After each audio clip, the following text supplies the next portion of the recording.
Selamun aleyküm. Ulu Tanrı'nın adıyla. انصاف علی هدایت هستم و برنامه 103 مهندسی جهل رو با کتاب دیگری ورق میزنیم.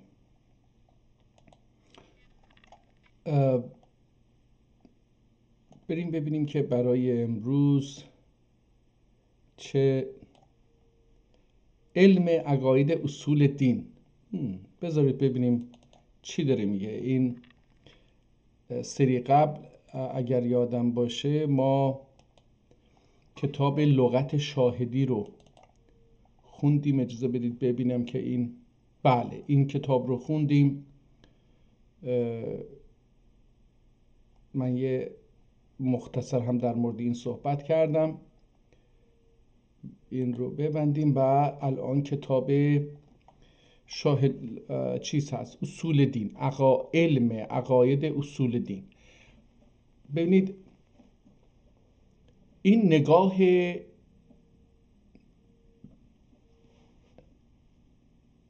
اهل سواد و تحصیل و تحقیق و تفکر در گذشته به دین بوده. دین رو و تحقیق دین رو یک نوع علم حساب میکردم. به نظر منم علم هست. به هر حال یه بخشی از جامعه رو داره اداره میکنه. چه ما دوست داشته باشیم چه دوست نداشته باشیم،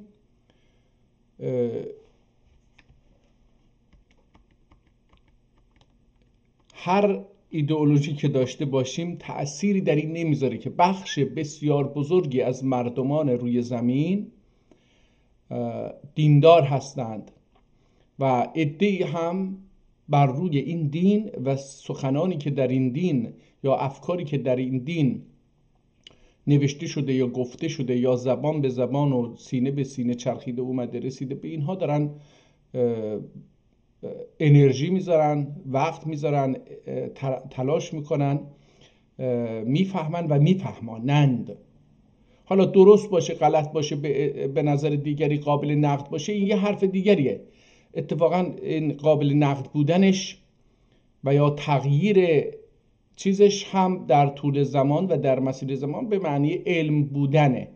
همونطور که در علم به روی نقد باز هستش، میبینیم که در دین هم به روی نقد باز هستش و در این از مدتی که دین به وجود اومده، هر دینی که در زمان خودش به وجود اومده، در نوع درک اون، در نوع نگاه اون، در نوع اولیه اون تغییرات بسیار زیادی انجام گرفته و این حاصل تغییر زمان، تغییر محیط، تغییر نسل‌ها، تغییر امکانات و تکنولوژی، تغییر سطح سواد و اینجور چیزها بوده است.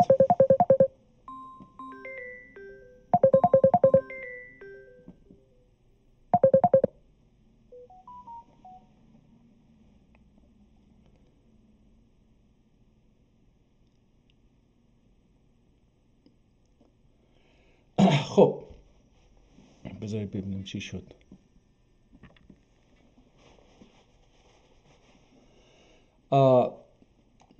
حالا به هر حال علمای اسلامی هم که در گذشته ها بر روی دین کار میکردند یا انسانهای دینی بودند، در مدارس دینی آموزش میدیدند، بررسی دین رو یا عقاید دین رو هم نوعی علم حساب میکردن که باید درش غوطه‌ور شد، باید درش بحث و تفحص کرد، تحقیق کرد و این رو به عنوان علم تلقی میکردند. حالا انسانی ممکنه در همون زمان هم دین رو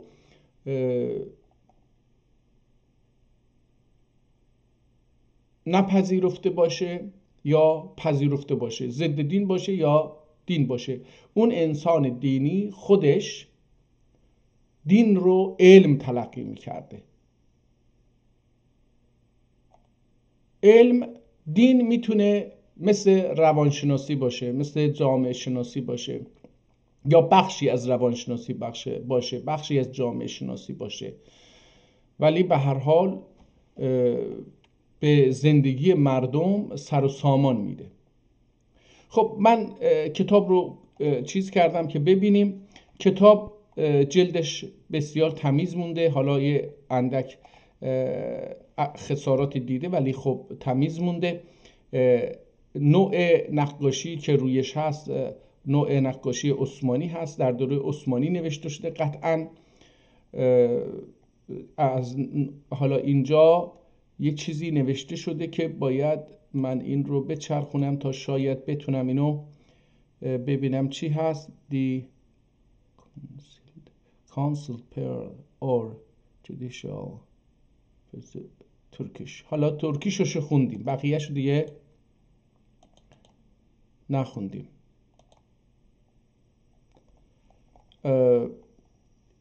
کاغذش خیلی به نظرم مرغوب تر از کاغذهای قبلی میاد که دیده بودیم.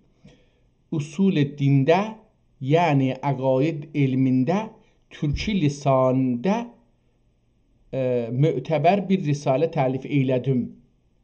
اینو اون کسی که کتاب رو نوشته یه چنین چیزی گفته که در اصول دین یعنی عقاید علمینده، علم عقاید ترکی لسانیله معتبر bir رساله تالیف ایلدم. یه رساله معتبری رو چرگم. حالا این رساله چند صفحه است دوستان؟ ظاهرا هر صفحه پی دی افش هم 244 صفحه است. یه نگاهی همینجوری اجمالی به کتاب بیندازیم. یه مقدار آب رفتگی در این حاشیه دیده میشه. جدول برعکس اکثر جدولی هایی که اگر کتاب به فرمان دولت عثمانی نوشته باشه یا برای دولت عثمانی نوشته باشه، معمولا در بالای صفحه اول یه نقاشی میکشن. اینجا جا برای نقاشی گذاشته شده اما نقاشی چشیده نشده، همونطور که اینجا جا برای بسم الله الرحمن الرحیم گذاشته شده، احتمالاً اون هم نوشته نشده. باز هم کتاب ناقص نوشته شده. کادربندی دورش هم هست، اطراف حاشیه مطلب هم کادربندی شده اما رنگامیزی نشده. در صفحه بعد هم همینطور میبینیم که بعضی از کلمات رو به رنگ قرمز نوشتن، بیرینجی، ایکنجی، بیت اینها، ولی از صفحه سوم به بعد دیگه اون کادر رو نمیبینیم. حاشیه مطلب در دو طرف کتاب تقریبا برای نوشتن چیز حاصل شد. این زیر هم اون دانشگاه اون هاروارد یونیورسیتی، این هاروارد یونیورسیتی هم این کتاب رو داره نگه داشته. اینجا هم سطرها خیلی به هم نزدیکه، کلمه ها خیلی به هم خیلی نزدیکه، ولی خطی هستش که من به راحتی میتونم بخونم. یعنی ممکنه در هر صفحه به خاطر عدم آشنایی من بعضی اصطلاحات و لغات ها و عدم تصور ذهنی من از کلمات، خب این مطلب خیلی مهمه. ببینید دوستان، ما چطور میتونیم به سرعت مطلب رو بخونیم؟ برای اینکه در مدت زمان بسیار طولانی کتاب‌هایی رو خوندیم، ذهن ما عکسی از کلمات داره. وقتی اول کلمه رو در جمله میبینیم دیگه نگاه نمیکنه که این چی هست، چون در جمله خودش حدس میزنه که این جمله الان کلمه بعدی چی میتونه باشه. این ذهن ما اون کلمات لازمی که بعداً چیده خواهد شد رو آماده میکنه. در نتیجه ما غلط املایی هم نوشته باشه نمیخونیم، برای اینکه چشم ما اصلا دیگه اون ریزکاری ها رو چشم ما که همه چیز رو میبینه، ولی مغز ما اون ریزکاری های غلط رو میگه که خب ولش کن، این غلطی که به من چه. خب برای اینکه در مدت زمان طولانی در جمله های مختلف اون کلمه ها رو دیده، حالا ازش یک تصویری در ذهن ما هست. عقل ما وقتی که یه جمله رو میخونیم اونها رو میکشه بیرون و ما بهترین اونها رو انتخاب میکنیم. و اگر خوندیم دیدیم غلط خوندیم، جمله بعدی، کلمات بعدی اون چیزی نبود که ما میخواستیم، برمیگردیم عقب دوباره اون رو اصلاح میکنیم، با یک کلمه یا با تغییر صدای یک حرف اون رو اصلاح میکنیم تا بتونیم درست بفهمیم. من در خواندن ترکی این مشکل رو دارم، همونطور که در خواندن ترکی با الفبای لاتین این مشکل رو دارم، در خواندن انگلیسی این مشکل رو دارم، در هر زبان دیگری که برای من تازگی داره و من در اونها ذهنم عادت نکرده، عقلم عادت نکرده هزاران جمله رو ببینه، در این هزاران جمله کلمات رو جایهاشو در عقل من جا بیفته که هر کلمه‌ای در هر جمله‌ای چه جایگاهی داره. این رو در فارسی یاد گرفته برای اینکه 60 سال اینو تمرین کرده. اما در زبان ترکی الان 103 جلسه است که داره بعضی کلمات رو، اونم کتاب رو کلش رو نمیخونه، بعضی از صفحات رو یه ورقی میزنه. در نتیجه دوستان این الفبای، این خطی که اینجا نوشته، این خط به نظر من با همین نگاه اولیه، نمیدونم الان باید نگاه بکنم، بله چون اول کتاب اونجا چیز بود، ترکی بود، احتمالا اینم ترکی هستش. این رو به نظرم راحت تر میتونم بخونم. حالا ممکنه که یک صفحه دو صفحه اول مشکل رو داشته باشم برای آشنایی با حرکت قلم و چسبوندن حروف به هم، صدادار بودن بی صدا بودن اینها که من اینجا صدا نذاشته، استاندارد به گفته من استاندارد نکرده یا اعراب نگذاشته. بعضی جاها رو اینجا میبینم خالی گذاشته، احتمال میدم که اینها قرار بوده یه چیزی در اینجا نوشته بشه، به رنگ قرمز نوشته نشده، ولی در جاهای دیگه میبینم که اون قرمزه، رنگ قرمز نوشته شده.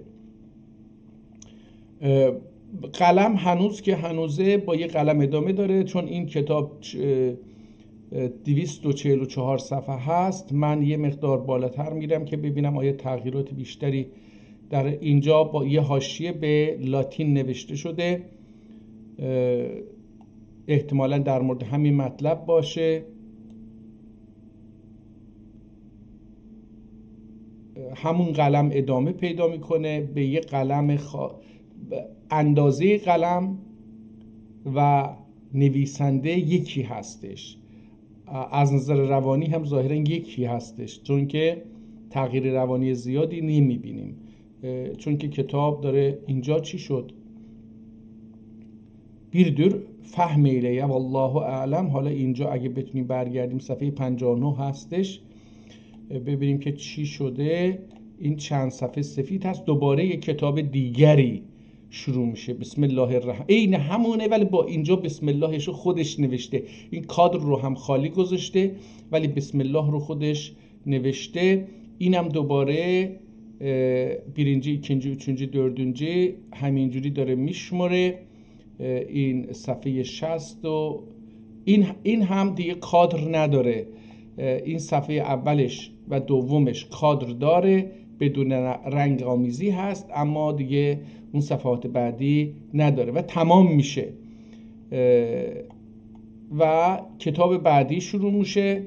از اینجا که ظاهراً تا اینجایی که میبینم به عربی هستش ولی به ترکی تبدیل میشه از صفحه، حالا نمیدونم از کجا، احتمالاً علینا بو مسئله، از اینجا به ترکی تبدیل میشه. اینم کتاب سوم هستش که یه بسم الله الرحمن الرحیم اللهم یسر به حق المرسلین امورنا. اینم یه چیزی که اونجا نوشته، تداوم داره. این حاشیه نویسی تو اینجا خیلی زیاده، احتمالا خود نویسنده حاشیه نویسی کرده چون قلم بین این دوتا یکی هست.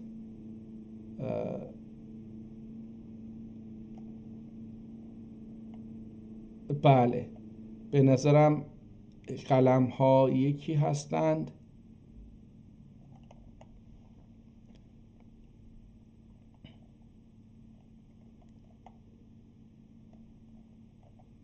این هم اینجا تمام میشه، رساله بعدی شروع میشه. این 4مین رساله است فکر کنم، بسم الله الرحمن الرحیم، و بعد این رساله هم دوباره کادرسازی شده. خیلی اینجا باز این کتاب برای دولت عثمانی نوشته شده ولی متاسفانه به دلایلی نقاشی ها رو انجام ندادن و رنگ آمیزی هم نشده. این کتاب با کتاب‌های قبلی یه مقدار رساله با رساله‌های قبلی فرقش در این هستش که اینجا با دایره هایی که رنگ آمیزی شده، دایره های بزرگی، جملات رو مشخص کرده، یعنی پایان پاراگراف رو احتمالا مشخص کرده، نه جمله ها رو، و بر روی بعضی از کلمات خط قرمز کشیده تا این رو مشخص بکنه، در این حال که از کلمه های از رنگ قرمز هم برای جدا کردن اون استفاده کرده. این کتاب در این حال در زمان اون شاه و خلیفه‌ای که سلطان و خلیفه‌ای که نوشته شده هم اون رو اسمشو آورده که میتونیم ازش استفاده بکنیم، ولی کتاب خودش به شکل سوال جواب هست. این سوال جوابه که داریم میبینیم. این هم 2 صفحش کادر بندی شده، بقیهش کادر نداره و جای بسیار زیادی رو برای حاشیه نویسی جا داده. بسیار خط جالبی هست. من این خط رو هم میتونم بخونم. بعضی سوال ها رو ظاهرا به عربی میپرسه یا سرفصل سوال رو به عربی میپرسه، مینویسه و جواب ها رو به ترکی جواب میده. این هم روش جالبی هستش که این کتاب در پیش گرفته و این نشون میده که زبان عربی نقش بسیار مهمی در درک علوم داشته در نزد ترک ها. خب فکر می‌کنم این کتاب 4 رو هم ورق داریم میزنیم ببینیم کتاب دیگری هست یا نه. احتمالاً این کتاب مجموعی از رساله ها هست. اینجا با تعداد زیادی، حالا اینجا یه چیزی میخورده یارو، هر کسی که این رو میخونده، یه آبی، چند قطره آب، 2 قطره آب روی کتاب ریخته و جاشو داریم میبینیم. یه آدم پنته، آدم شلخته. اینجا با حاشیه مواجهیم. 1 2 3 4 5، حالا اینجا اینم 6، اینم 7 تا حاشیه در یک صفحه دیدیم برای احتمالا معانی کلمات مختلف و یا گاورام، مفاهیم مختلف. اینجا هم دوباره میبینیم که چند تا حاشیه هست، اینجا هم حاشیه هست، همون سبک ادامه پیدا میکنه. این کتاب ظاهراً بالا بلندتر از بقیه هستش.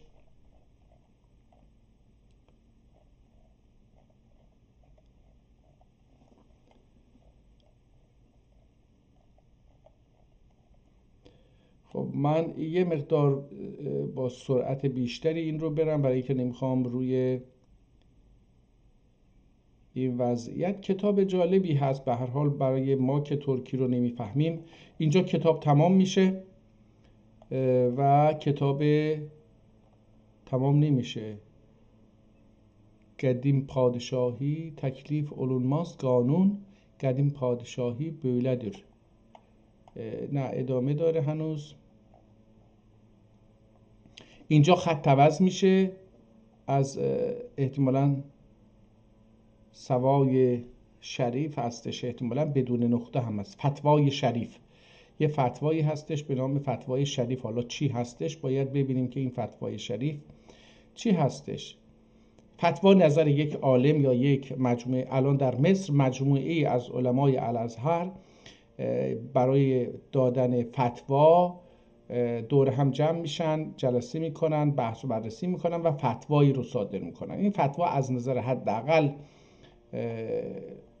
عقلی و اینها بهتره به نظر من، چرا که حالا اینجا یک کتاب جدیدی، رساله جدیدی شروع میشه بعد از چند صفحه که اسمی هم نداره، رسمی هم نداره، بسم اللهش نام اینجا جا خالی گذاشتن که نوشته بشه، نوشته نشده. کتاب خیلی ناقصه از نظر صفحه آرایی و کارهای ریزکاری. پایان کتاب برای آماده برای چاپ بشه، شایدم قبل از اینکه این کتاب تکمیل بشه اینو قاچاق کردن، فروختن.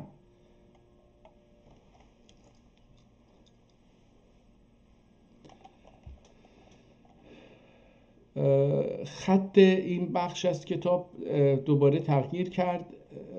یه مقدار تغییراتی در این کتاب میبینیم.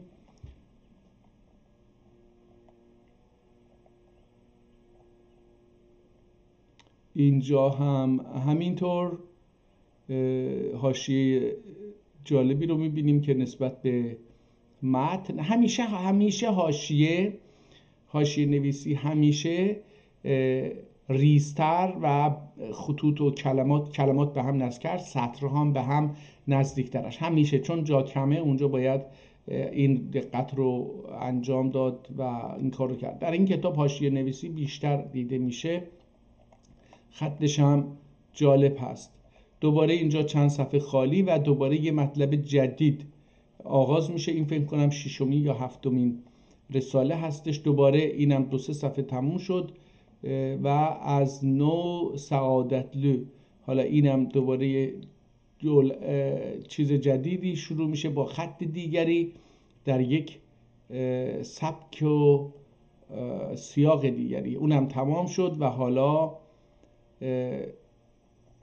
یک صفحه و تمام شد و دیگه یک صفحه دیگه. اینا دیگه کوتاه نویسی هایی هستش که میبینیم. کتاب جواهر فرایض، این از یک کتابی که به نام جواهر هست از اون گرفته شده، احتمال میدم.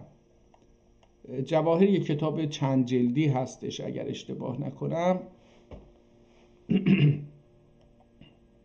احتمالا هم یکی هست جواهر الکلام، یکی هم جواهر. فکر کنم این جواهر باید باشه اگه دین مربوط به کتاب ملاها باشه. خودش هم کتابشون رو جواهر می نوشتن. حالا اینجا رسیدیم به یه جایی که سبک نوشتنش مختلفه.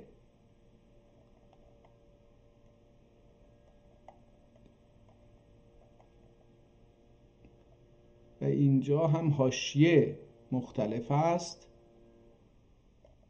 جالب هست. این رو هم باید اگه سر در بیاریم که من سر در نمیارم نرمالش. مختصر الفرائض لمعلا. حالا این چی هست نتونستم بخونم.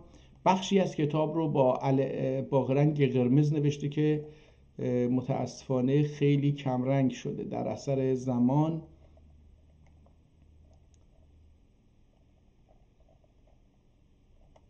تقریبا این اواخر دیگه کتاب اینجا عربی هست نه بله عربی هستش و با صداگذاری سطرها به هم نزدیک، کلمات از هم جداست ولی به خاطر اون صداگذاری خیلی چیز دیده میشه. سطرها هم به هم نزدیکه، خیلی بد دیده میشه. بد که بگم شلوغ دیده میشه، به جای بد بگیم خیلی شلوغ دیده میشه. اینجا اون عربی تمام میشه و قصیده هست احتمالاً که هر مصرع رو با یه نقطه توخالی قرمز جدا میکنه از مصرع بعدی. ادامه داره این قصیده و کتاب فکر کنم دیگه تموم شد. این صفحه آخرشه. اینجا هم یه چیز دیگری است و اینجا یک مهر یه جایی هستش. یو سانوال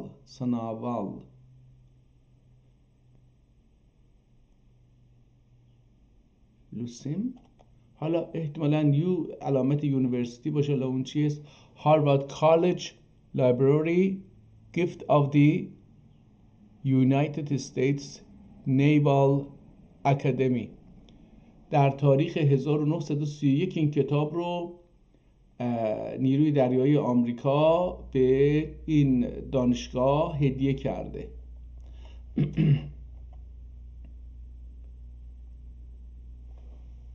Received as a loan from United States Naval Academy January 5, 1920 to be returned on demand. حالا این هم گفته اگر بخواد نیروی دریایی اینو بخواد باید پس داده بشه. اینم پشت جلدشه که دیدیم. خب کتاب من فکر کنم الان بیش از 10 دقیقه هست که 25 دقیقه روی کتاب صحبت کردیم. برگردیم به کتاب. فیزیکش رو خیلی بررسی کردیم. برگردیم از کتاب رو ورق بزنیم ببینیم که چی اینجا میتونیم. بسم الله الرحمن الرحیم. حمد بی حد و بی کران، اول منبع احسان بی پایان، حق سبحانه عز شأنه در، کی آمنه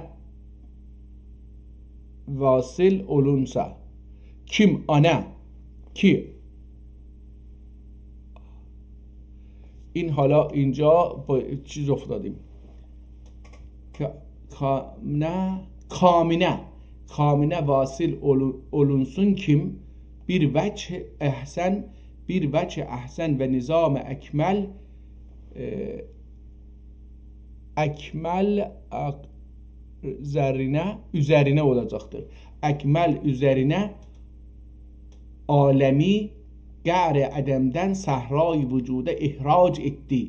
Hususen نوع insani ahsen takvimide tasvir etti.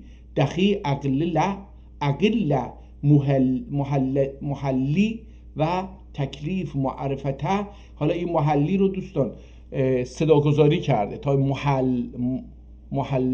محلا احتمالا باید بخونیم و تکلیف معرفته محل قلدی و bunun امور معاشی و احوال معاشی کما ینبغی منتظم olmak için ol آینه وجوب و امکان خلاصه اکوان علیه علیه و علا آله اکوان علیه و علا آلهی صلوات الرحمن سید المرسلین محمد حضرتی رحمت للعالمین ارسال ایلدی و آنون امتناع ümmetinin müçtehitleri.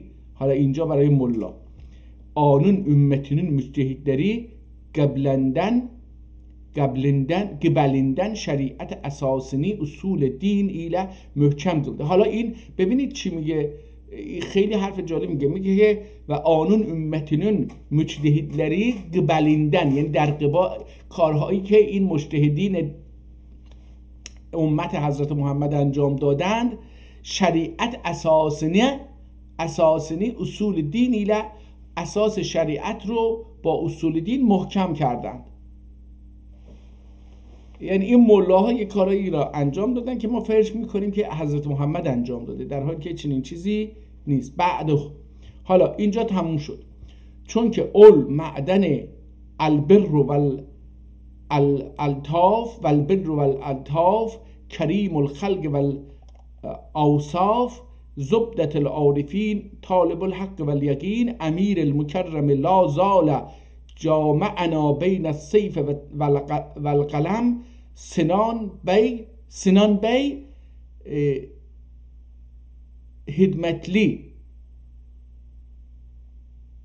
hidmetli canından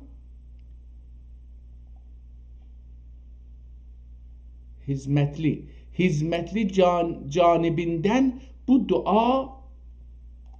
bu duagoy muhlislerine şöyle işaret olundu ki. حالا سنان احتمالا اون سنان معروف که مهندس هستش و طراح بسیاری از بناها و چشمه ها و پلها در عثمانی بود، احتمالا به اون میگه که ایشون، این سنان، اون معمار مشهور، بود آگوی مخلصلرینه شöyle işaret olundu ki. حالا از طرف ایشون یکی رفته بهش گفته که آقا این کارو بکن.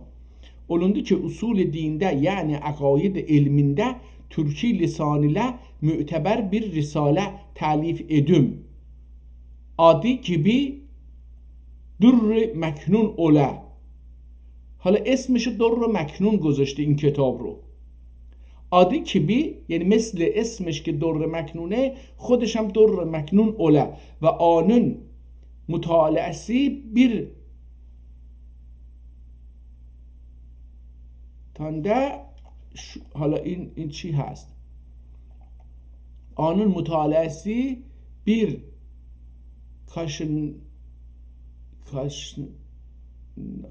حالا اینجا این کلمه رو نمیتونم بخونم. متول ایمان vacib olduğu nesneler alel tafsil yakin hasıl oluna haziz taklidden xilas olunup yakin ücüne yetişile ve nece fevaid latife dahi bile ma'lum ola eyle olsa sam'an ve ta'aten deyip işaret mezkure mucibince خدمت التزام gösterildi. حالا خودشو مجهول می نویسه. امید budur ki نهج استقامتinden ve sebil sevabiden tecavüz olunmuyor inşallah Teala. اما بعد حالا تا اینجا هم گفتش که چرا کتاب رو نوشتیم. معمار سنان به احتمال قوی سفارش داده که یک کتابی در رابطه با اصول دین اسلام برای من بنویس. ایشون هم برای اینکه از تقلید خارج بشه اومده این کتاب رو نوشته. اما بعد یعنی مقصوده شروع اتمام. اما بعد یعنی چی؟ این کلمه رو داره توضیح میده. حالا yani maksude şuru etmedin gerektir ki bir neçe nesneler beyan oluna. قبل از اینکه به اونجا باشه چند تا مفهوم nesne باید بیان oluna ki آنه مقدمه درلر. حالا به اینم مقدمه میگن. داره کلمات رو یکی یکی میگه، تعریف میکنه. نگاه کنید. اما بعد یعنی چی؟ اینو اول کرد، توضیح داد، بعد تعریف کرد. حالا بعدش میگه مقدمه چی هست؟ میگه نسل‌لری که قبل از ورود به بحث لازم هست بحث بشه به اونها چیز میگن، مقدمه میگن. İmdi bilelim insanın nefsine devlet ebedi ve saadet sermedi oldur ki sani'ün zatine ve sıfat ezelisine ve neamat celaliyesine ihtimalen اینم نعمات میخونم نعمات جلالیسینه و آندن صادر اولان آثار و افعال دنیاده و عقباده معرفت و یقین حاصل اده فی الجمله. حالا اینجا یه مفهومی رو گفتش که من اینو بیلالوم خوندم، به نظر من درسته، این کاف درست نیست. میگه دولت ابدی، سرمایه. اینجا دولت به معنی سرمایه هستش. خود کلمه دولت هم به معنی یک نوع سرمایه هست، سرمایه اجتماعی، حاصل اعتماد و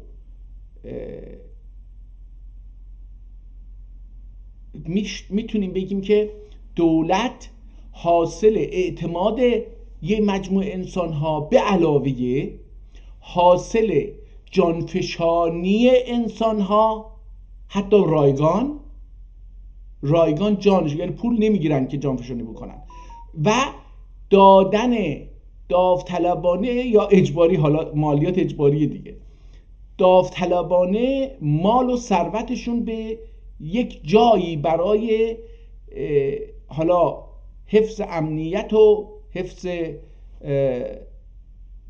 جان انسان ها از تهاجم رقبا و دشمنان هستش.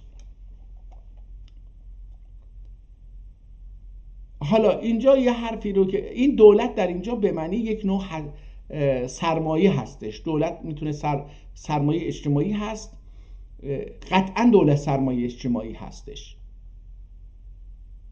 به نظر من هم دولت یک سرمایه اجتماعی هستش که باید بر اساس اعتماد ملت و تأمین منافع و امنیت ملت چیز شده باشه تا بتونه از اون اعتماد ملی و اون سرمایه های مالی و معنوی و جانی انسان ها بتونه در راستای همین منافع ملت بهره برداری بکنه، استفاده بکنه، و الا تبدیل میشه به دشمن ملت که ملت هم اون رو علیهش انقلاب میکنن یا در حمله خارجی به حمله خارجی کمک میکنن و از بین میبرن این دولت اگر اینجوری نباشه. یعنی از حالت دولت در بیاد تبدیل بشه به یک مافیا، اون دیگه. حالا یه حرف دیگری که اینجا میزنه میگه که این با سعادت ابدی هر انسانی این هستش که ذات خدا رو بخواد و صفات خدا رو، ازلیش و اینها رو بتونه بفهمه.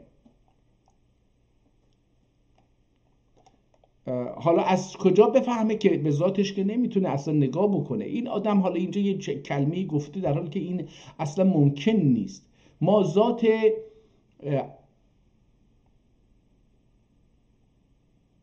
جامدات و مایعات و خود انسان‌ها رو نمیفهمیم فعلا با این سواد. از کجا بریم ذات چیزی رو که خودمون در ذهنمون ایجاد میکنیم؟ چون الله رو که ما با هیچ چیزی نمیتونیم ببینیم یا اثبات بکنیم، فقط از نظر عقلی خودمون قانع میکنیم که آقا وجود داره دیگه. هیچ دلیلی بر اینکه عقل ما راست میگه وجود نداره.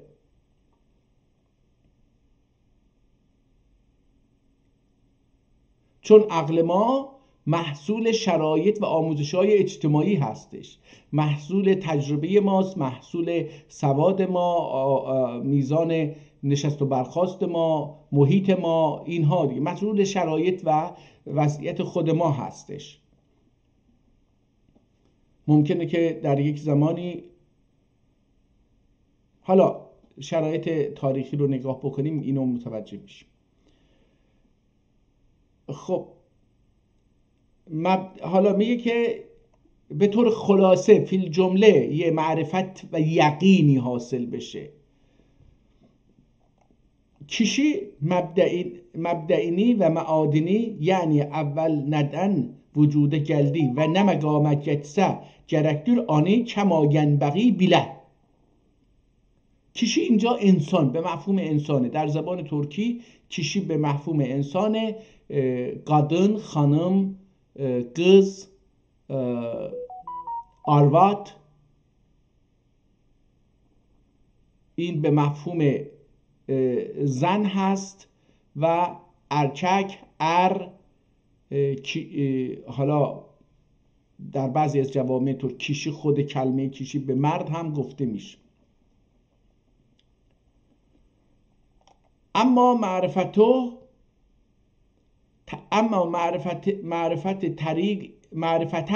طریق ikidir. Bir طریق اهل نظرindür. اهل نظرindür ve ashab istidlalindür. Bu مطلبه fikirle ve delil ile yetişerler. Ve bir طریق اهل ریاضتون و ارباب مجاهدتوندür. دو راه برای درک رسیدن به معرفت الله میجه وجود داره. یکی از طریق روشی که اهل استدلالیان و عقلیان به کار بردند هستش که از طریق فکر کردن بهش میرسن. راه دوم از طریق راهیه که اهل ریاضت و اهل مجاهده اون رو انتخاب میکنن که مطلوبlerini bunlar riyaziyetle ve cehad nefs ile hasıl ederler. که این گروه دوم به جای اینکه برن فکر بکنن اینها میرن در یک گوشه میشینن از طریق حالا میگه مجاهدت. اینجا مجاهدت به مفهوم جنگ نیست دوستان. اصلا ما از مفهوم جهاد یه درک بسیار غلطی داریم. جهاد از کلمه جهد میاد، به معنی تلاشه، کوشش هست. ولی ما فکر کنیم که جهاد همیشه، مجاهد هم کسی که داره جهد میکنه، فعالیت میکنه، تلاش میکنه. اول که حالا Əvvəl təriqə suluk edənlər əgər Ənbiya əleyhissalam millətlərindən bir millətə iltizam göstərib haqqə və kəlaminə tabi olurlarsa onlara mütekellimun dirlər.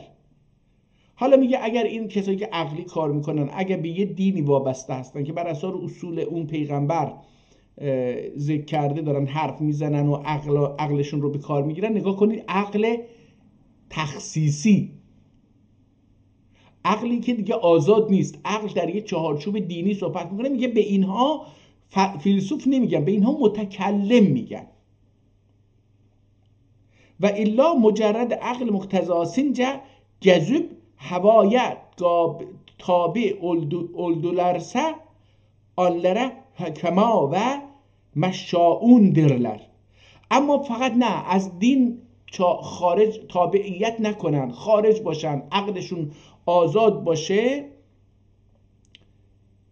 ببینید میگه که مقتضا عقل مقتضاسین بنابر اقتضای عقل جذب گردش بکنه عقلشون، هوای تابع و به هوا تابع باشه. اینجا میگه که به اونها، به این دسته از حکما، به اندیشمندان اهل فکر و آزاد بهشون حکما و مشاؤون میگن درler. Bu sebepten ki Eflatun İskender'e talim etmeye yettiği vakit bunlar onun rikabince yürüyüp hikmet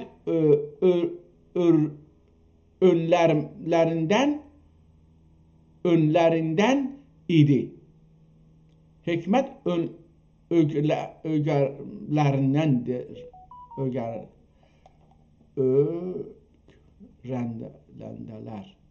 Örgendiler. İhtimalen این örgendiler نوشته، احتمالا ر افتاده. örgendiler یعنی یاد گرفتن. örgenmek در آذربایجان، این به خصوص در گرداغ و اردبیل و اینها، این خیلی به معنی öğrenmek به کار نمیبرن، örgenmek به کار میبرن. این گ اونجا خیلی چیز هستش. ر اینجا به نظرم ر افتاده. örgendiler یا این ر رو با گ عوض کرده جاشو، به نظرم اینجوری اومد. öğrendiler اینجا öğrendiler، این دو تا ر و گ جاشون عوض کرده اینجا. ایده ارسطو دخی bunlardan idi. İkinci، حالا اینم بخونیم بریم صفحه های بعد دیگه. İkinci، طریقه سلوک edenler dahi riyazetlerinde ahkam şeriate muvafıkat ederlerse bunlara صوفیه متشرعون derler. حالا اگر این راه دوم، کسی که ریاضت میکنه اگر بر اساس شریعت رفتار بکنند، بر اساس احکام شریعت، ملاها شریعتی که میذارن بر اساس اون رفتار بکنند، میگه به اینها صوفیه متشرعه گفته میشه. و الا حکمای اشراقیون درلر، اگر اینجوری نباشه بر اساس شریعت نرن، اینها رو بهشون میگن حکمای اشراقی.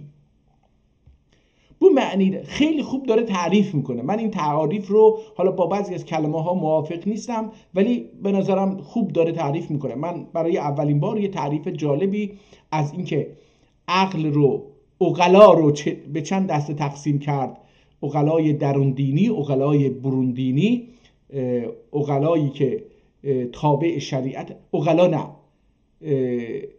اینجا گفت ریاضی، حالا این ریاضی هم نیست، ریاضت کشلر. ریاضی تمرین دوستان، ورزش، امروزه در زبان عربی به معنی ورزش است. ریاضت یک نوع ورزش ذهنی هست یا جسمی هست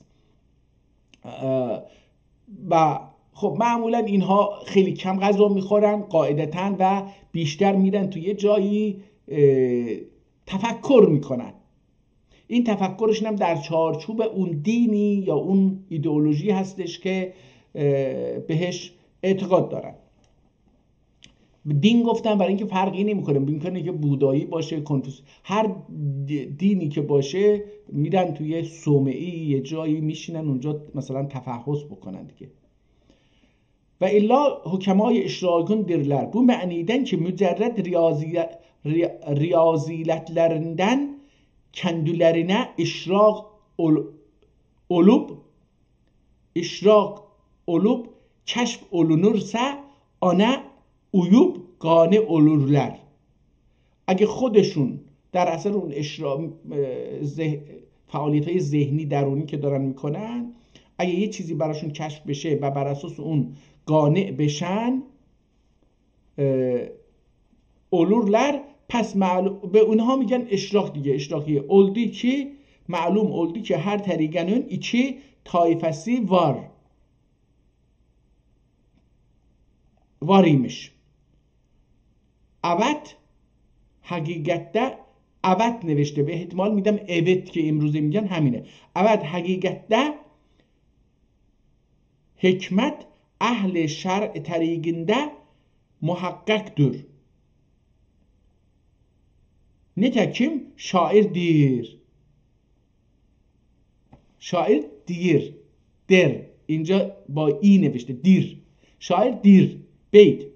شراب حکمت شرعی خورانده اهل حریم دین که محرمند از این حکمت گویای یورانی. یعنی شریعت طریقنده اولن. اینجا فکر میکنم که فارسی، شعر فارسی آورد اولنلر. حالا از اینجا دیگه بگذاریم بریم، چون فکر کنم نزدیک 1 ساعتی که داریم، 47 دقیقه است که داریم این کتاب رو میخونیم. من از هر کتابی 1 صفحه بخونم بهتره. بریم صفحه 59.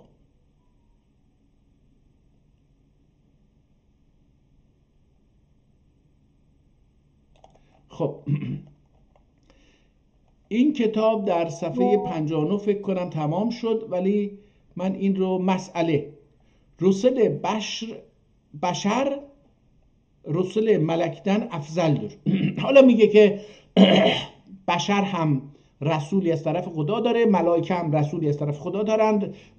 اینجاست میگه رسل بشر، اون رسول هایی که از طرف الله اومدن برای بشر، اینها رسول ملکدن افضلدür و رسول ملک عامه بشردن افضلدی و عامه بشر عامه ملائکتن افضلدür. حالا اینو چجوری میفهمه دیگه، خودش یه چیزی میگه دیگه. حالا البته در قرآن به خاطر اینکه میگه ملائکه به انسان سجده بکنن، از اینجا میگیره. سجده کردن ابلیس سجده نکرد، از اینجا میگه که آقا چرا این سجده رو هم به نوعی در علم سیاست به معنی حالا چی میگن در عربی، حالا یادم رفت، بیعت میدونن و برتری طرف مقابل رو میپذیرن. به این جهت این سجده رو به این آورده که آقا ملائکه، پیغمبران ملائکه از انسانهای معمولی بالاترند. در میان پیغمبران هم پیغمبر انسان بر پیغمبر ملائکه برتری داره. ملائکه، پیغمبران ملائکه بر انسان عادی برتری دارن، انسان عادی بر ملائکه عادی برتری داره. یه چنین چیزی رو تقسیم بندی کرده دیگه. حالا چجوری این رو به اینجا رسیده گفتم بر اساس اون آیه هست. و عامه بشر عامه ملائکتن افضلدür، یعنی بنی آدمین حاصلری خاصلر. اینجا بنی آدمین خاصلری یعنی پیغمبران، حاصلری ملائکه حاصلریندن افضلدür و ملائکه حاصلری بنی آدم عوامندن افضلدür و بنی آدم عوامی ملائکه عوامندن افضلدür و جبرائیل علیه السلام جمیع ملائکتن افضلدür و demişler. بعضی اشاعره قطنده، قط یعنی در نزد، حالا این خیلی این قات و قط، بعض اشاعره قطنده و حکما و معتزله قطنده ملائکه مطلقا آدمدن افضلدür. فایده است که Bəlkə bu məsələ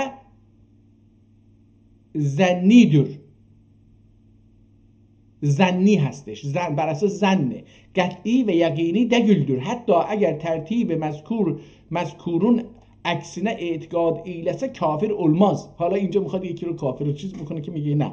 مسئله ایمان بعث بالاتفاق مقبول و دگüldür. ایمان بعث بالاتفاق، ایمان بعث بالاتفاق مقبول دگüldür. ایمانی که از روی ترس بعث باشه به اتفاق علما، اینجا بالاتفاق اونه، مقبول degüldür. Mesela Firavun'un imanı gibi kim kendi ve hayatından nomid olup alamet maut ve imaret azab ahiret müşahede kıldığı vakt iman getirdi مقبول olmadı. küfr üzerine. حالا از کجا میفهمی که ایمانش مقبول نشد؟ چون مرده دیگه. میگه چون مرده چیز هست، دنیادن جدی علیهی و علا امثالهی لعنت الله، که حالا اینو چرا داره توهین میکنه، ناله و نفرین میکنه اینو دیگه. اما توبه بعث مقبول olmanda اختلاف vardır. Olmasında اما توبه بعث مقبول olmasında اختلاف vardır. فایده ایمان بعث ایمان بعث dahi derler. İman ya basa iman ba'as dahi derler. Zira ikisinin zamanı dahi birdir. Fahm ile vallahu alem. کتاب تموم شد. بریم کتاب بعدی.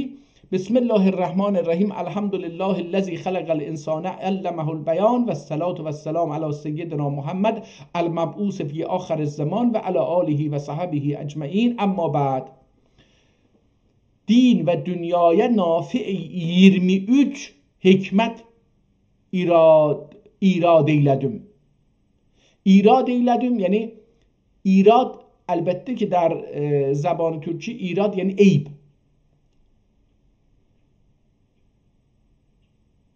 اینجا به معنی ابراز کردن به کار برده.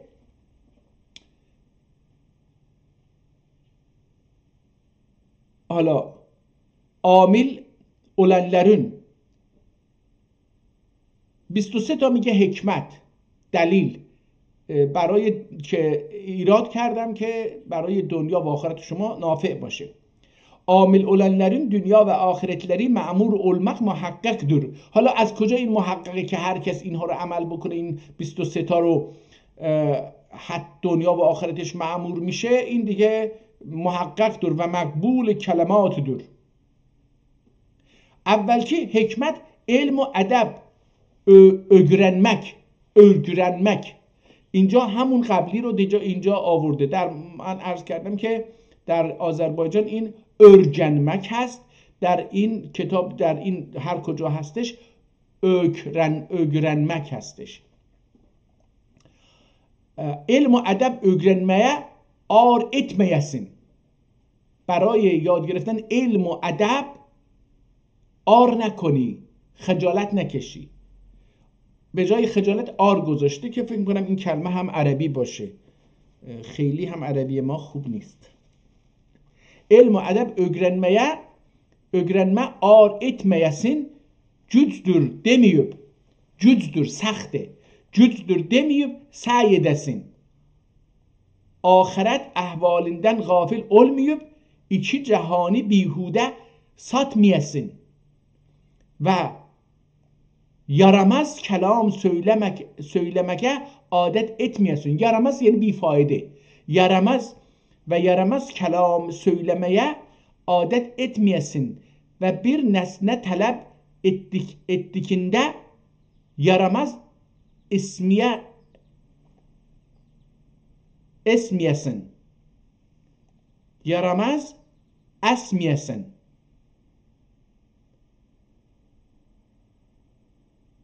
İkinci hikmet. پس حکمت اول اینه که آقا در یادگیری علم و ادب تلاش بکن، حالا اینجا یک حرف جالبی که زده، گفته که سعی تو بکن، نگو که سخته، سعی تو بکن، دنیا و آخرت رو به هیچ نفروش، از کلام‌های بی‌فایده، از سخن بی‌فایده دوری کن. اگر یه چیزی رو طلب میکنی، یارمز اسمیه سن، اگه یه چیز رو از یه کسی طلب میکنی یا از یه چی، حالا مثلا الله طلب میکنی، از کلمات بد استفاده نکنی. اسمیه نامگذاری، یارمز اسمیه سن یعنی نامگذاری، کلمات بد به کار نبری. İkinci hikmet, ulular nasihatin heder kürfesine görmeyesin. Heder görmeyesin. Ulular nasihatin heder görmeyesin ve her neye kim qasd و niyet edesin acele etmeyesin. به نصیحت علما رو، بزرگان رو هدر نکن و به هر چیزی که قصد و نیت اراده کردی که برسی عجله نکن. اما وقتون دخی geçirmeyesin. وقتین دایی geçirmeyesin. اما اونقدر عجله نکنی که بگی عجله نمی‌کنم که وقتش بگذره. işini iş erine سپارش ادسین. کارت رو به جایی که کاردانه، ایشینی ایش ارینه کسی که کار بلده باید بدی، سپارش ادسین. و bir دفعه تجربه ettiğin kişiyi bir دقیقه تجربه etmiyorsun. اگه یه آدمی رو باهاش یه تجربه داری دیگه تجربهش نکن، تجربه بد داری دیگه تجربهش نکن. و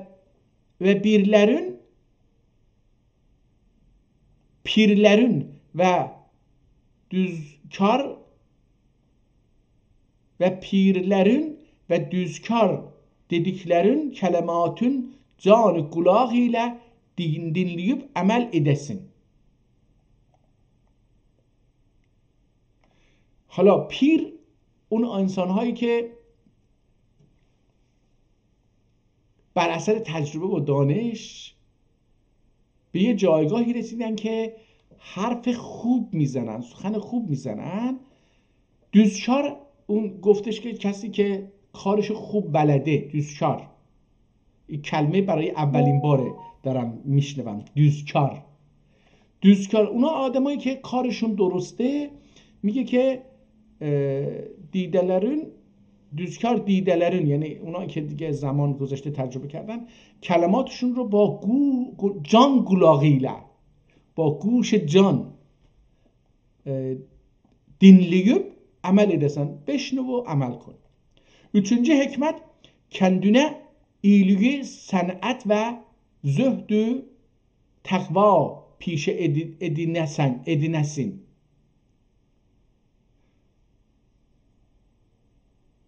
ایلیک نیکویی کردن. میگه نیکویی به خودت رو، صنعت خودت کن، پیشه خودت کن، زهد و تقوای خودت کن. در حقیقت میگه زهد و تقوا هم بخشی از نیکی به خود هستش. پیشه ادسین، پیشه ادسین، پیشه یعنی اون کاری که در جلوی شما هست انجام میدید. ادسین، sağlığı مال و نعمت bilesin. خود سلامتی، ثروت، مال، ثروت و نعمت bilesin. Kendi adın iyiliğe söyletmeye سعی eylesin. سعی بکنی که نامت به نیکی در بیاد. ایلیکه söyletmeye، دیگران درباره تو بگن که آدم خوبیه. edersin. غم geldikte bulur yetmeyesin.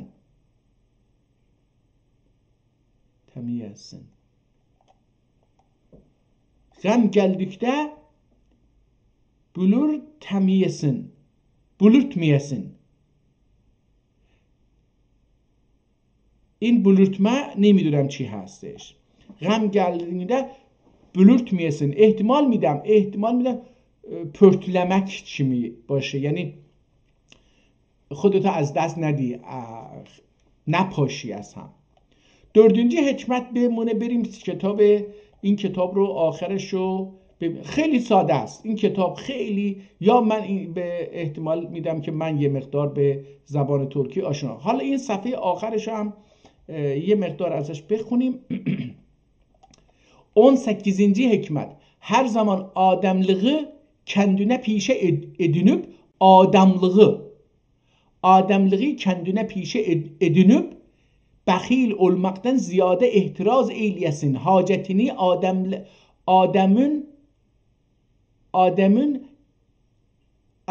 ademlik hacetini ademlik ede gelmiş kişiden isteyesin ve sana burcu olanlara ziyade təzyiq etmeyip merhamet edesin. 19. Malini dostlardan deriq etmeyip evladı elme سعی ettiresin. اموالت رو از دوستان دریغ نکن و بچه‌هات رو، فرزندانت رو برای تحصیل علم، به دست آوردن علم بذار تلاش بکنن.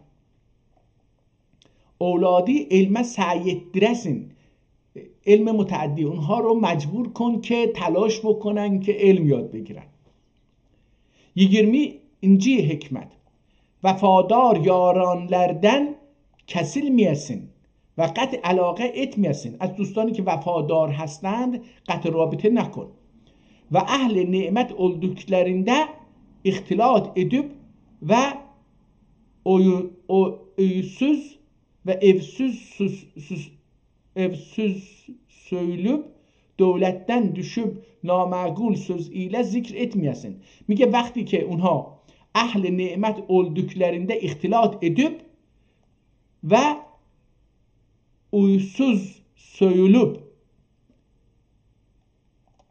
uysuz یعنی ناآگاه احتمال میدم، یا که evsiz، اینم میتونیم uysuz soyulup، حالا در یک وضعیت ناشایسته‌ای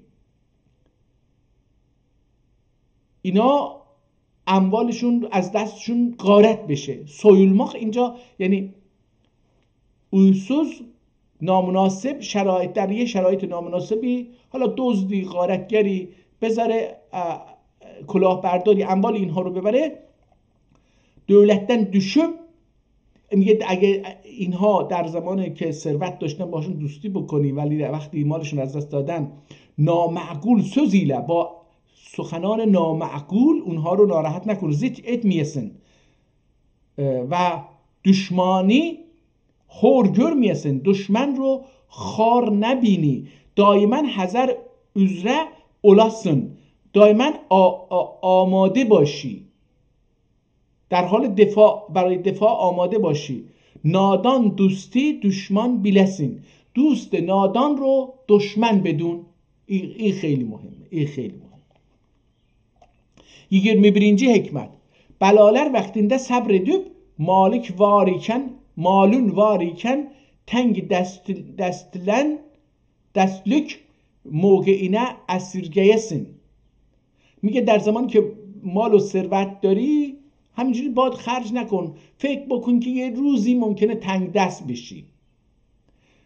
malum var iken تنگ دستلük موقعینه اسیرگیسین. اسیرگیmak یعنی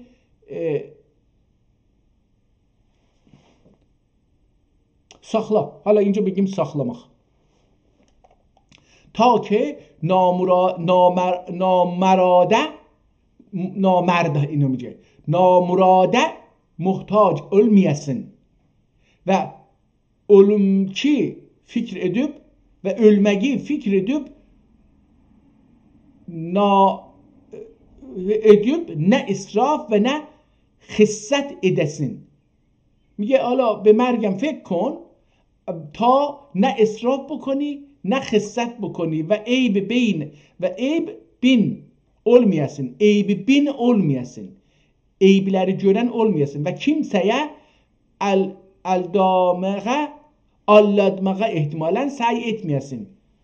Və kimsəyi aldamağa سعی etmeyesin. Kesi رو هم برای فریب دادن کسی تلاش نکنی. 22. hikmet.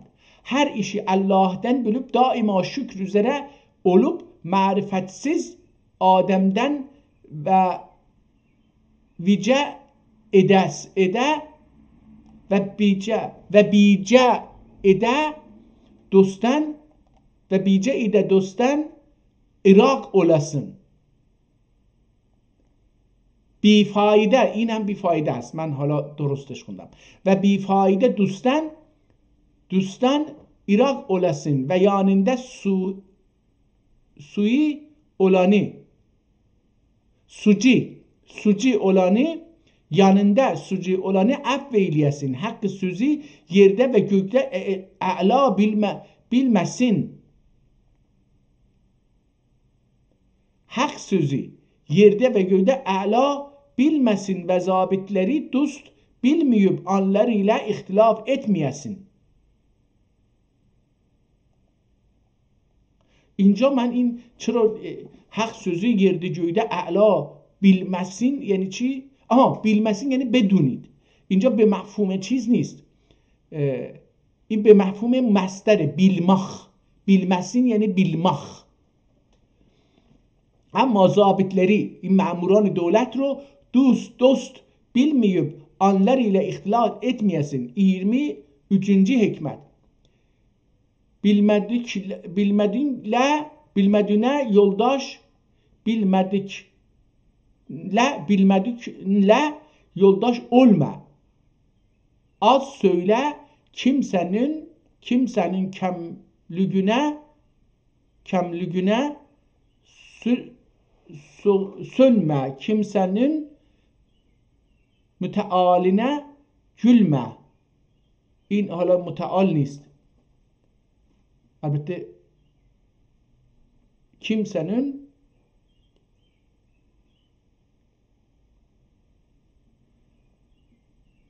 gülme aklın başında gedir nesneyi içme. Gederer nesneyi içme. Okey اینجا. عقلن başından gederer nesneyi içme. حالا اینجا من این کلمه رو برای اولین بار الان متوجه شدم چند جا این رو من غلط خوندم. این فعل باید گدرر میخوندم. اینو من یا الان متوجه شدم در چند کتاب این کلمه باهاش مواجه شدم و همه رو هم غلط خوندم. برای اینکه من اونجا گدرر میخوندم ولی اینجوری نیست، گدرر. یعنی اون چیزی که فعل متعدیه، اون چیزایی که عقل شما رو از بین میبره رو نخور. ایچمه اینجا به معنی در فارسی نوشیدن هست ولی اینجا به معنی خوردنه. تغری اول دایما ölmeyi an belaya sabriyle. Anmak اینجا یعنی درک کن. دایما ölmeyi an یعنی در فکر مرگ باش، آماده باش. آن اینجا به معنی زمان نیست، به معنی او هم نیست، اینجا به معنی بدون. دایما ölmeyi an belaya sabriyle ve tez kimsene inanma. Yavaş ol, gönül alçaklığın adet edin. این که gönlün خیلی چیز جالبیه، نمیتونم به فارسی ترجمه بکنم. یواش ol, gönül alçaklığın adet edin. خودت رو به حالا چجوری ترجمه بکنم؟ در فارسی میگن که نه نمیدونم، یادم نمیاد چجوری باید این ترجمه بکنم. اول فکر eyle, ondan söyle. Sirri ki oğlunculuk ve dülülere söyleme sırrını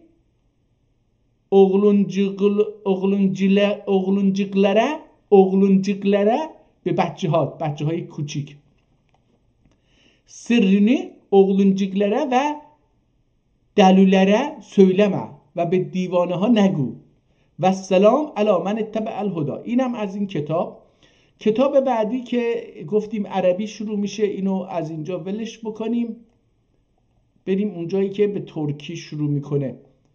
بسم الله الرحمن الرحیم اللهم یسر به حق المرسلین امورنا. Bu məsələ bəyanında nə buyuruyla ki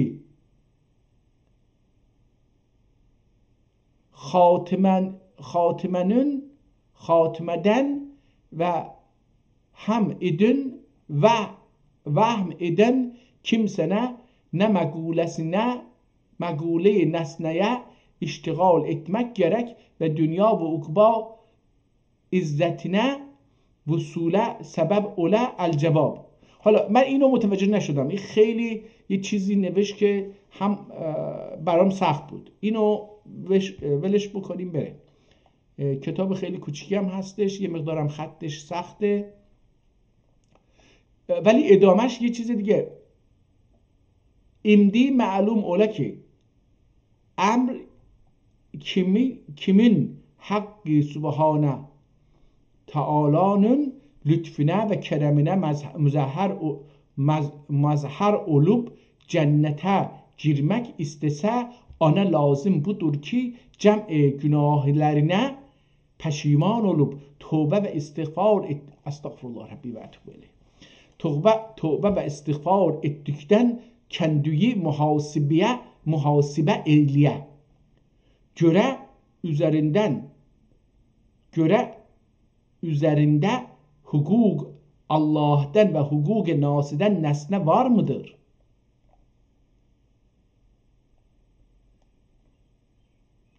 Yok mudur? Eğer var ise müqeddemen hukuk Allah'tan iptida edip göre qazaya qalmış namazi var ise ani muktezai şer'i şerif üzerine qaza eyliye. Lakin her günün vaktileri niyette. Niyet yani niyet teyini lazımdır. Niyet tayini lazımdır. Eğer bilirse ve eğer bilmezse ashal tarik budur ki her günün ve gecenin gazasının üzerine olan evvelki sabah namazına niyet ettim diye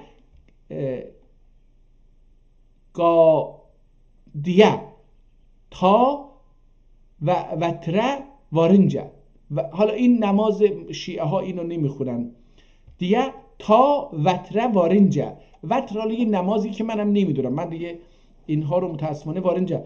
Böylece eyleye zira İmam-ı Azam qatində ve vətər dahi qaza olunur. Ondan sonra nəzər edib görə qalmış zakati ve fitresi ve nezri ve kurbani ve arayesi anları dahi şer'i şerif muktezası üzere hilesizce qaza eyliye. Zira اینجا zira olacaktı. Zir قول sahih üzere bunlarda hile, mekr ve hazar gerektir.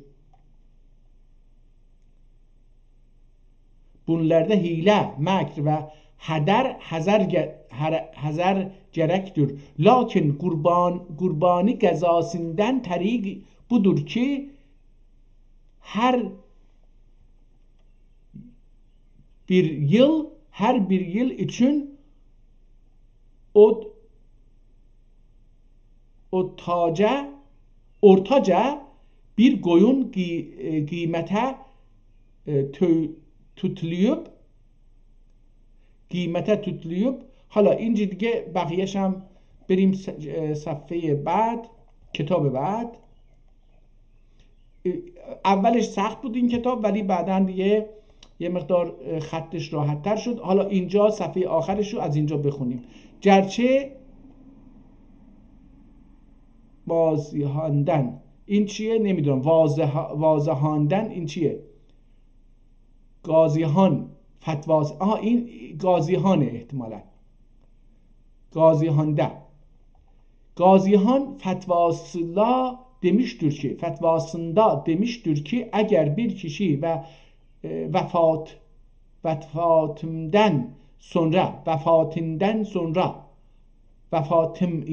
vefatımdan sonra benim için bir kişi demiştir. Eğer Gazihan fetvasıyla demiştir, fetvasında demiştir ki eğer bir kişi vefatımdan sonra benim için taam olsun ve gezriye hazır olanlar, ولی این تزریه احتمالاً تعزیه هستش، تعزیه hazır olanlar yönler diyor vasiyet فقیه ابو جعفری وصیت سلسوندن جایزدür و حلالدür. حالا اینجا دیگه بریم ازش خارج بشیم. بسم الله الرحمن الرحیم. کتاب بعد. الحمدلله رب العالمین و الصلاة و السلام علی سیدنا محمد و آله و صحبه اجمعین. حالا چرا اینها رو سریع میخونم؟ چون که هزاران بار اینو خوندم تو عمرم. چشم من اینها رو که میبینه همینجوری، مغزم اینها رو دیگه از بره. حالا یه جایی هم اگه متوجه چشم به مغزم بگه که اینجا این حرف برمیگرده درستش میکنه. ولی زبان ترکی رو نخوندیم که اینجوری برامون عادت بشه.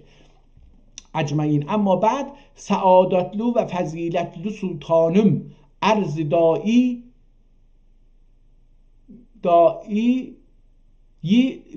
bir misalleri budur ki bundan akdam مرحوم شیخ الاسلام و مفتی الانام علامه زمان. حالا اینجا خطش خیلی فرق داره. اینجا مثلا مرحوم رو حالا من خونده نوشته، واو نوشته. این اول مره رو مرحوم رو واو نوشته. اینو باید بدونیم اینجوری. مثلا اینجا یه چیزی بود اما سعادت لو، این ت لا او رو ت بالا هست، یه دندانه به ت داده اومده پایین واو نوشته. از این حالا خیلی فضیلت سلطانم عرض دایی. حالا اینجا یه می هست، نمیدونم چیه. اینو باید بعداً ببینیم که این چی میشه. مثالleri budur ki bundan اقدم مرحوم شیخ الاسلام و مفتی الانام علامه زمان. حالا این علامه رو مثل ف نوشته، علافه مثلا بدون نقطه است ولی خب اون حالت ف داره، م نداره. علامه زمان فهامه فهم کننده، فهامه آوان، افضل الموجود حضرت مولانا و شیخنا ابو السعودیه الله له المقام المحمود. السعودیه الله له المقام المحمود.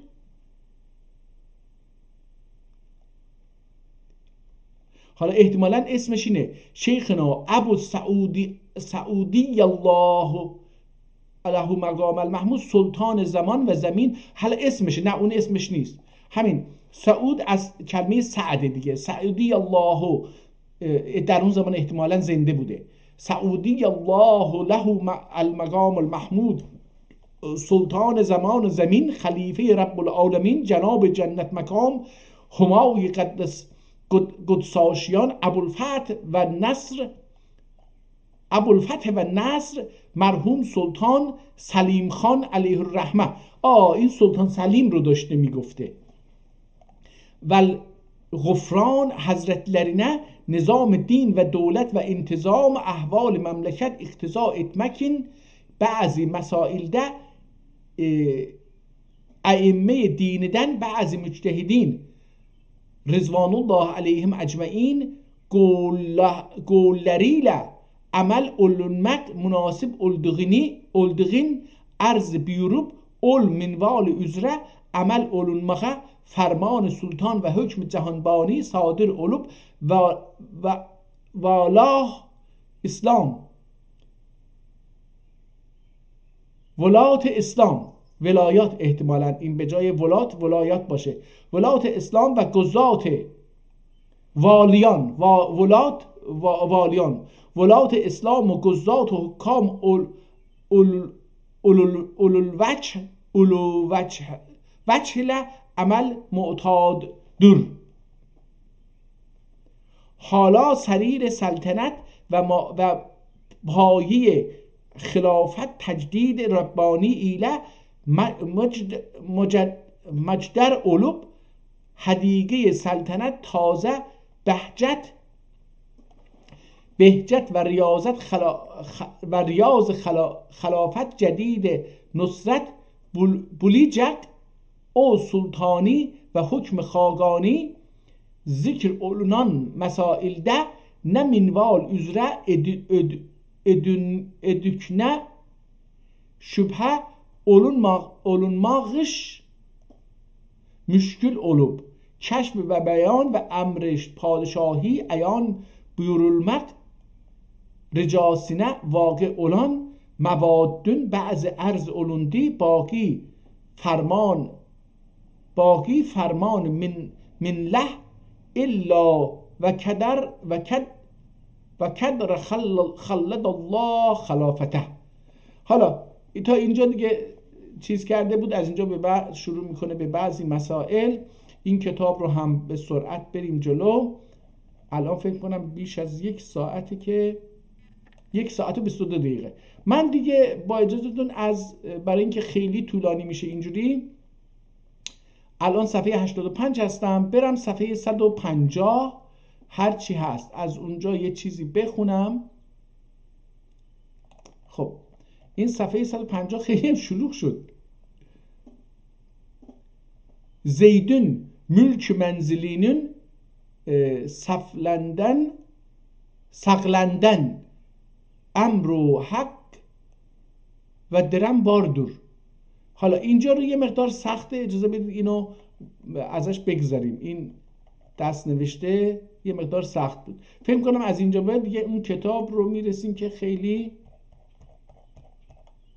اینجا ببینیم رسول اکرم صلی الله علیه و سلم حضرتleri. حالا این حضرتler رو اگر دوستان بتونن ببینن خیلی جالب نوشته. یعنی این رو من فقط بر اساس اینکه اونجا از رسول اکرم صحبت میکنه اینو حضرتleri خوندم، وگرنه این ه و یه چیزی در هم اونم خ ت هستش مثلا. حالا میتونم یه چیزی خاص خونده نمیشه. اگر چیز بود احتمالا میگفته این خط زده غلطه، خودش غلط گرفته، ولی خب بر اساس سیاق جمله اینو حضرت رسول اکرم صلی الله علیه و سلم حضرتleri مدیون اولانی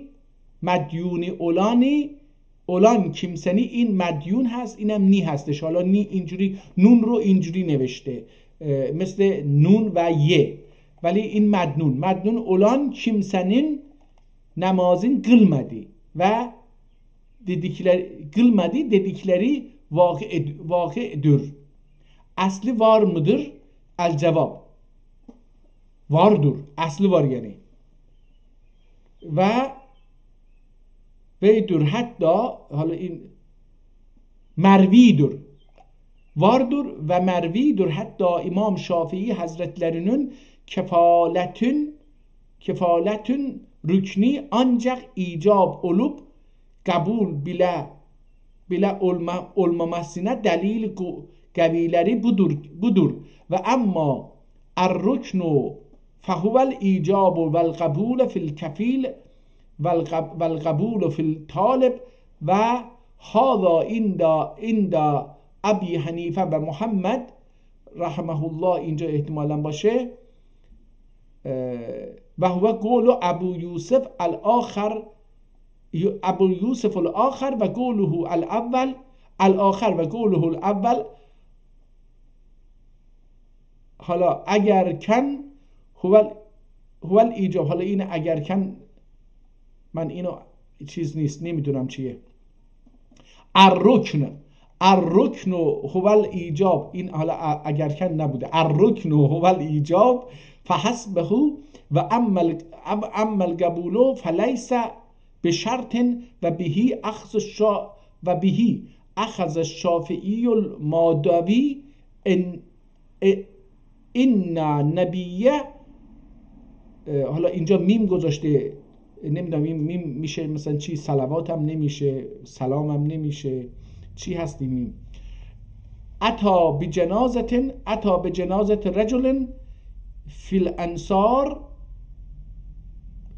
فقال هل علی صاحبكم دین فقیل نعم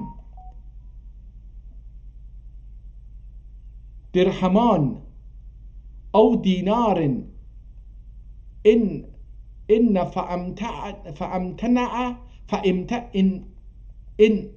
فامتنع فی الصلاة.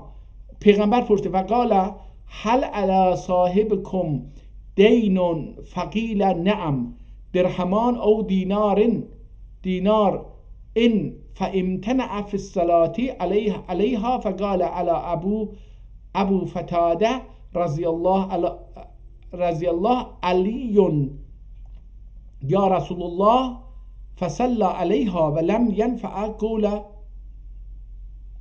طالب فی بدای. حالا دیگه اینجا عربیه دیگه، بلش بکنیم، داستانش بگذاریم ازش، ببینیم اینجا چی میگه. مسئلتون زید امردن bir miktar akçeye bir meta'i alıp qabz etdikdən sonra akçesin təslimə təxir eyləyə asəm olur mu? Asəm اسم همان به عربی گناه. asəm olur mu? الجواب olur یا olur riyadur هرگی ربا، این هم احتمالا ربا هستش. olur ribadür هرگی ربا نص قرآن عظیم ile sabittir.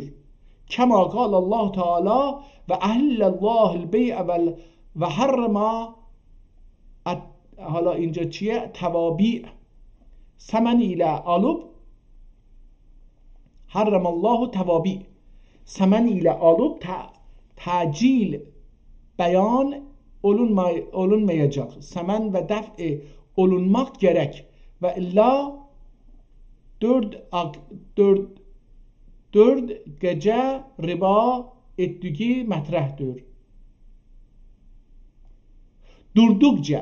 Durdukça حالا اینا من از این کلمه رو نگاه الان متوجه شدم. قبلا این رو همینجوری میموندم که دوردک یعنی چی؟ درود میخوندم و اینا. durdukça riba ettiği مطرحdır. مسئله. حالا دیگه از اینم بگذاریم، خیلی طولانی شد این کتاب رو. بریم کتاب آخر این کتاب اگه برسیم. من در فیزیک کتاب باید خیلی کم وقت صرف بکنم برای اینکه 24 دقیقه برای فیزیک، معرفی فیزیک کتاب خیلی زیاد هستش.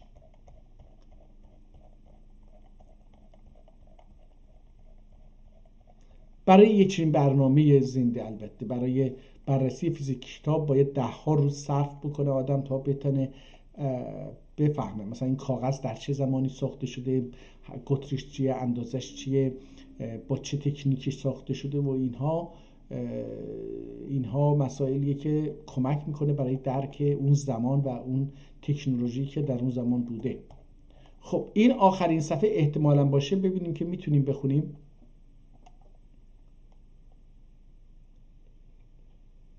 Xanədə məskan olanlar beynində Zeyd məcruhan bulunub və qatili məlum olmayıb. Yarandəsi cərh və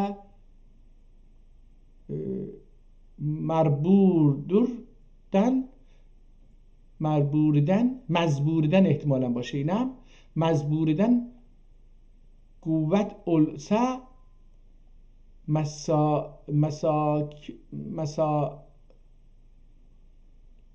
مساکن فربودن. حالا اینجا دیگه نمیدونم، این سخت شد، به خصوص که رفت تو تخصصی که حالا یکی مرده تو اون خونه ای هم که این با یه عده زندگی میکرده و از این حرفا. به اسمهی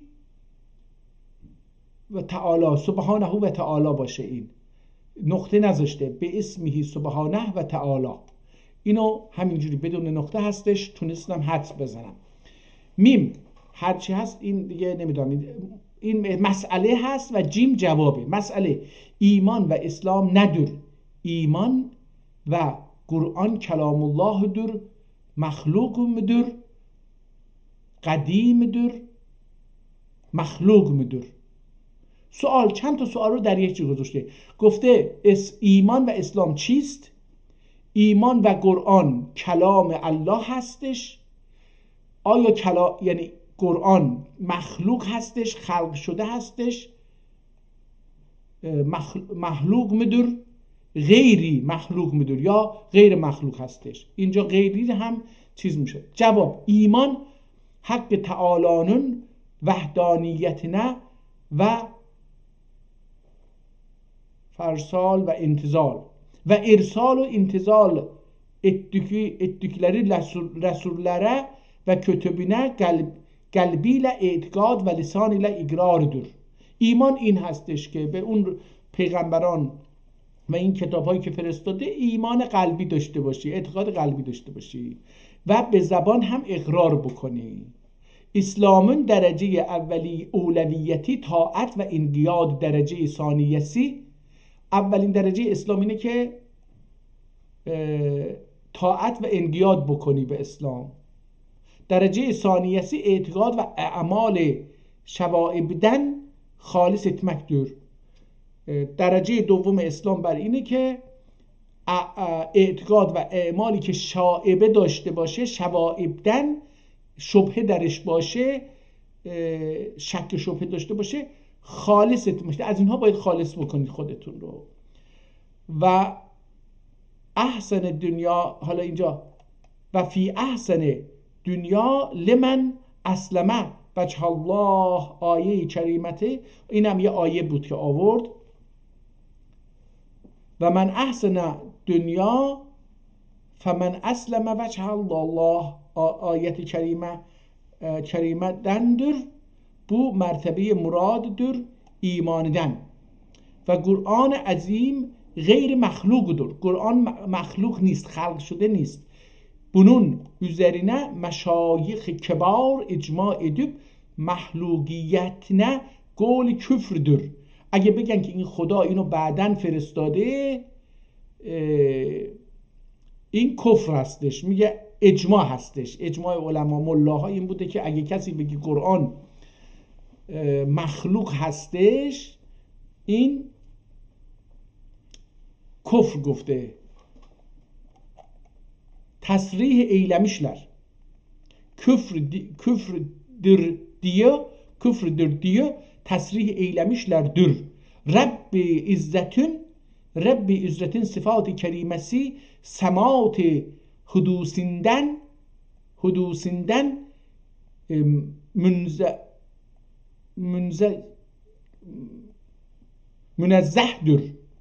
münezzehdir. Bu nişatle الفاظ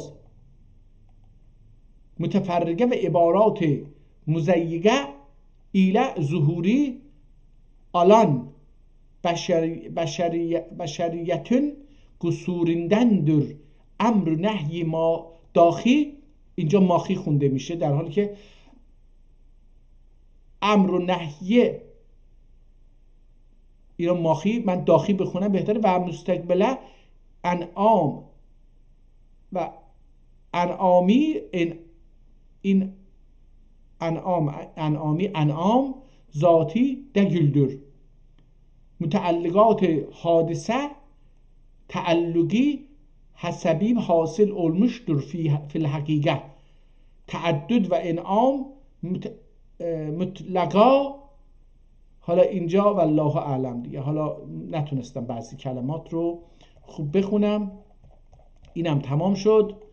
فکر میکنم که دیگه رسیدیم به آخر کتاب. اینا صفحه هایی بود که هر کدوم یه چند کلمه نوشته، اینها رو بگذاریم ازش. اینجا آیا یک چیزی در مورد کتاب هست یا نه؟ تاریخی چیزی؟ ترکیب لغت için şerbet. ترکیبی لغت için شربت. این یه شربت گفته، یه دارو نوشته. حالا این وسط کتاب یه صفحه خالی بوده، اومده اینجا یه چیزی رو نوشته. رسیدیم به این کتاب آخر، کتاب جواهر فوایز. اعلم اذا مات الانسان اول ما یبدأ من الترکته تکفینه. حالا اینجا عربی هستش، بذارید بریم ببینیم. بله اینم عربی هست. مسئله رحل مات و ترک ابنین، و حالا اینم دوباره عربی هست. ترک زوجم ابنان و اینم که دوباره عربیه. این کتاب عربیه در رابطه با مرگ افراد و اینکه اگر اموالی مونده باشه چی کار باید بکنن، از این حرفا. زیر bir miktar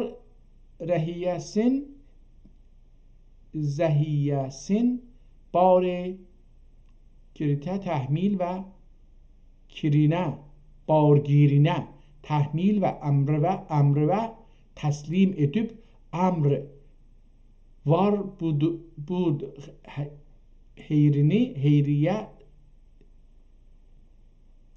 بو زهیرتی. احتمال این زهیه چی هست نمیدونم، زهیه سینی. زید bir miktar زهیه سینی بارگیرینه تحمیل و امر و تسلیم edip امر و امر تسلیم edip. این واو خونده نمیشه. امر تسلیم edip امر var bu zahireyi Bekre teslim eyle. Bargiri getirdiği emri dahi alıp götürüp ذخیره‌ای، همون ذخیره باید باشه. این ذخیره باید بخونیم. ذخیره‌ای بکره تسلیم بده. حالا من یه پولی داشتم، یه مالی داشتم، اموالی داشتم، سوار یه حیوانی کردم، بردم به امر دادم، امر اینو برد داد به بکر اینو داد به یکی دیگه. همینجوری به این خیلی سخته. اینجا میاد اونها رو حالا دوباره توضیح میده. بریم صفحه آخر این کتاب رو ببینیم آیا میتونیم یه تاریخی ازش در بیاریم که این کتاب در چه تاریخی نوشته شده. ویسمن پرزرویشن سنتر لب، اینم که از اونه. این در حال 1920 به کتاب از طریق نیروی دریایی اومده به دست اینها رسیده. اینجا هم که معکوس صفحه، اینجا هم با دوباره صفحه معکوسه.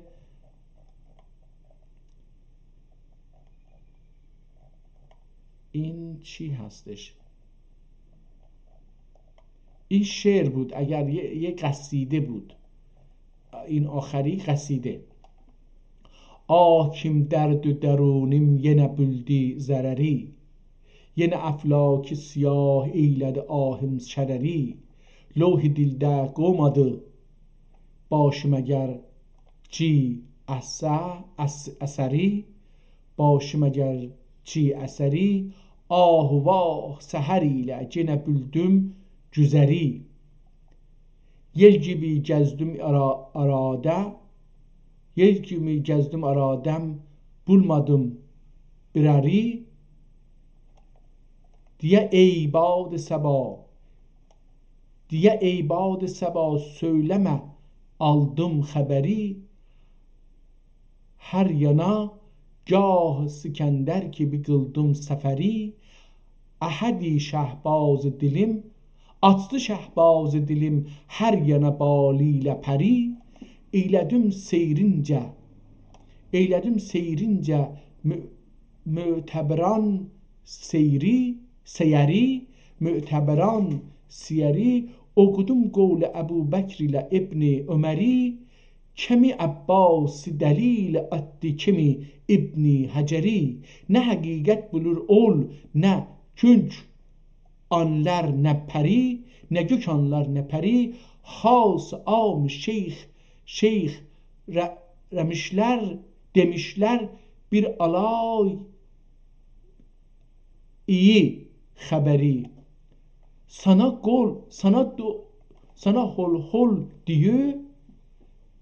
sana hol hol diyor Allah سترلکی خبری حالا این چی هست سترلنین خبری gördüm gülşeni akvalde hiçbir şeceri gah beyte şahunun üstünde maradüm semeri yazmış galhi yazmamış gahi kessaf hariri teberi yazmamış gahi keşşaf hariri teberi haberi yok güzelim haberi yok güzelim çi şud haberi yok güzelim kimden alayım haberi seni alem sefa imiş mualla arar kimi ihticac kimi genci مسلح arar. خب اینم یه قصیده طولانی هستش که دوست داشتم بخونیم ولی زمان گذشته و دوستان هم هی دارن زنگ میزنن که ببینیم چی هست. روزتون بخیر از دوستان عزیز.